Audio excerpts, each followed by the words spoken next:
We're now going to talk about some new Vogue concepts, and we're going to talk about the upper body and the arms with new Vogue. I like to think of any of the arm shapes that we create, be it upper shadow, be it lower shadow, be it double hold, are always adapted from our basic ballroom hold. So if we take our basic ballroom hold, in which my elbows are just below my shoulders, they're slightly in front of my shoulders, and my shoulders are able to be relaxed. I then would take double hold, trying to maintain that connection so that my shoulders are engaged and my elbows are nice and wide. If I take upper shadow position, again it's an adaptation of that ballroom hold. And if I take lower shadow position, I'm maintaining the upper hold here as much as possible. I'm also maintaining this elbow in front. I'm not going back to create a wing. I've created a nice relaxed shoulder blade, so everything's nice and relaxed. If I'm doing something where my hands are out styling, they're slightly in front of my body and they're relaxed. They're just below the shoulders, basically parallel to the floor.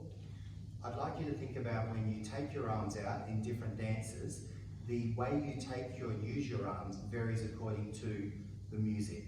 If I'm doing something like a waltz, I would want my hand to float out from like an elbow, wrist, finger action. So taking the other way, I want it to float out from an elbow, wrist, finger action. It comes from my center and then extends through to the fingertips. As I'm doing that, from my center, extending through to the fingertips.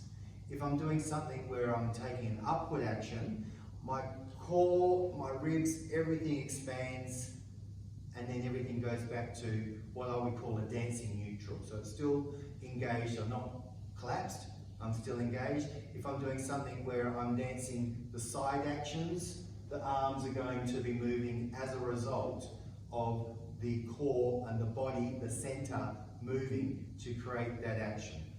I want you always to think about your dance right through to your fingertips. So it starts from the core, moves through the shoulder, through the elbow, through the wrist, and out through your fingertips. Again, going the same way. Starts from your center, moves through your shoulder, through your elbow, through your wrist, and out through the fingertips. So that would be the type of styling that we would use for a waltz and a foxtrot rhythm. If I'm doing a tango rhythm, I may have a variation between staccato and legato. So there may be some actions where I'm doing very much a similar action to the waltz or the foxtrot action, but then there'd be other actions which are more going to be just an impact, and they just stop. It's an impact. It's an impact. I might also have, if I'm looking at the legato, an impulse that then continues.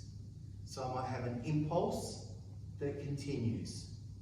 Often when we're doing paso doble, our tangos, we have Spanish influences. You might have your hand up. If you do, you have it up and you have it so it's elevated rather than a circle. You may have some sort of actions with your wrists, like a flamenco sort of action. All this is just lovely styling that can be unique to you and your characterization of your dance. If we're doing a march action, the arms tend to be a little bit more toned. So they're a little bit more toned. We tend to put them toned.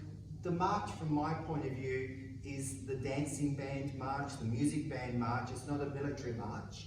It's the old-fashioned marching band. So it is toned, but it's not hard as we go through with the marching rhythms.